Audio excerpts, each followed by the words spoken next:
ममता बनर्जी की सरकार है और दीदी कह रही है कि भाजपा जो है वो ध्रुवीकरण की राजनीति करती है और ये जो अभी संशोधन बिल आया है उस पर भी कई राजनेताओं के इस तरह के बयान आए कि महिला अब तो भाजपा जो है वो महिला वो चाहते नहीं रिजर्वेशन, तो केवल बस ये राजनीति हो रही है और कुछ है ही नहीं। क्या कहेंगे? अभी जो लोकतंत्र का महापर्व पश्चिम बंगाल और तमिलनाडु में आज मतदान चल रहा है और मतदान संकेत आ रहे हैं कि पश्चिम बंगाल में तो स्थिति काफ़ी खराब थी। वहाँ जंगल आ गया है, भयातंक का माहौल बना हुआ था, जाकर संवैधानिक संस्थाओं पर हमले हो रहे थे जाकर। और बंगाल की जनता परिवर्तन चाहती है, डबल इंजन की सरकार चाहती है और आने वाले समय में कमल खिलेगा। माननीय सर्वोच्च न्यायालय जो टिप्पणी की, जो रेड हो रहा था, उसको ममता बनर्जी का जाना वहाँ लोकतंत्र के लिए खतरा है। पहले चरण की मतदान हो रहे हैं और 2 चरण में मतदान होने हैं। वहीं तमिलनाडु में भी मतदान आज एक ही चरण में सभी जो 243 सीटें हैं उस पे होने हैं। इसी विषय पर हम बात करेंगे। बिहार विधानसभा अध्यक्ष प्रेम कुमार हैं। सर, क्या कहेंगे चुनाव को लेकर के? जिस तरह से लोगों में एक रुझान देखा जा रहा है, जलपान से पहले मतदान करने के लिए जा रहे हैं, क्या कुछ कहेंगे? अभी जो लोकतंत्र का महापर्व पश्चिम बंगाल और तमिलनाडु में आज मतदान चल रहा है और मतदान संकेत आ रहे हैं कि पश्चिम बंगाल में तो स्थिति काफी खराब थी वहाँ, और बिहार का तो जंगल राज वहाँ भी आ गया था। कानून का राज खत्म हो गया था, गुंडा राज, भय आतंक का माहौल वहाँ जाकर के, वहाँ की जनता परिवर्तन चाह रही जाकर के है। और आज वोटिंग जो हो रहा है वहाँ की सरकार को हटाने को लेकर जनता कर रही है और अच्छा वोटिंग हो रहा है। जानकारी जो मिली है, फीडबैक मिला है जाकर के, तो पहले भी गया था, 1 महीना पहले बंगाल गया था। और बंगाल की जनता परिवर्तन चाहती है, डबल इंजन की सरकार चाहती है और आने वाले समय में कमल खिलेगा, भारतीय जनता पार्टी की सरकार बनेगी और डबल इंजन की सरकार जब बनेगी तो बंगाल का विकास तेजी से होगा। सर, बंगाल में ममता बनर्जी की सरकार है और दीदी कह रही है कि भाजपा जो है वो ध्रुवीकरण की राजनीति करती है और ये जो अभी संशोधन बिल आया है उस पर भी कई राजनेताओं के इस तरह के बयान आए कि महिला अब तो भाजपा जो है वो महिला वो चाहते नहीं रिजर्वेशन, तो केवल बस ये राजनीति हो रही है और कुछ है ही नहीं। क्या कहेंगे?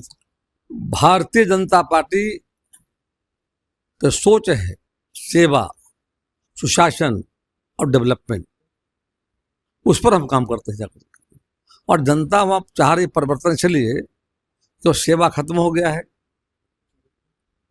और साथ साथ वहाँ पशु शासन है ही नहीं जाकर के, जंगल आ जा गया है, भय आतंक का माहौल बना हुआ था जाकर, संवैधानिक संस्थाओं पर हमले हो रहे थे जाकर। आज अखबार में छपी भी है जाकर के कि माननीय सर्वोच्च न्यायालय जो टिप्पणी की है, जो रेड हो रहा था, उसको ममता बनर्जी का जाना वहाँ पर लोकतंत्र के लिए खतरा है। एक मुख्यमंत्री कहीं पर कोई ईडी सीबीआई जांच कर रहा हो और वहाँ मुख्यमंत्री जाए बीच में इंटरवेन करने के लिए, ये लोकतंत्र के दुखद जा करते हैं। उस पर माननीय सर्वोच्च न्यायालय का टिप्पणी भी आ जा चुका है, अखबार में चुका है। तो पूरी तरह से वहाँ पर कानून का राज ध्वस्त हो चुका था जाकर के और लोग उस सरकार से मुक्ति चाह रहे हैं। उसी कड़ी में चुनाव के दौर में फीडबैक मिल रहा है कि एकदम one way Bharatiya Janata party के पक्ष में वोटिंग का लोग कर रहे हैं जाकर के हैं। कमल खिलेगा, भारतीय जनता पार्टी की सरकार बनेगी और हमारा जो एजेंडा है वो यह है सेवा, सुशासन और डेवलपमेंट। हम बंगाल को विकसित राज्य श्रेणी बंगाल को ले जाना चाहते हैं और कमल खिलेगा। नरेंद्र भाई मोदी की अगुवाई में सरकार बनने जा रही है, बीजेपी का मुख्यमंत्री होगा और वहाँ का सर्वांगीण विकास होगा। सर, कांग्रेस अध्यक्ष खड़गे जी ने कहा है प्रधानमंत्री मोदी को लेकर के आतंकवादी बताया पहले, उसके बाद फिर वो बैक लेते हैं और उस पे पूरी बयान आती है, पूरा विश्लेषण आता है। क्या कुछ कहेंगे? मल्लिकार्जुन खड़गे जो कांग्रेस के राष्ट्रीय अध्यक्ष हैं, उनका बयान कोई नया बयान नहीं है। लगातार राहुल गांधी जी हो, क्या बोलना है और क्या लोग बोल रहे हैं। देश के संवैधानिक पर बैठे, देश के लोकप्रिय माननीय प्रधानमंत्री, जिनको पूरा दुनिया नेता मान रही है, उनके बारे में जिस शब्द का इस्तेमाल किया गया है, मुझे क्षमा मांगनी चाहिए माननीय प्रधानमंत्री से जाकर के, देश सब क्षमा मांगना चाहिए जाकर के और इस बात को कहना चाहिए कि आगे से गलती नहीं होगी। ये घटना नया नहीं है, ऐसे अनेक बार उनके बयान आए जा करके हैं जो संवैधानिक पर बैठे माननीय प्रधानमंत्री के प्रति जो अपमानजनक बात कहा जा करके है, इसकी हम निंदा करते हैं। पूरे देश से क्षमा मांगना चाहिए और देश को बताना चाहिए कि ऐसी गलती भविष्य में नहीं करेंगे।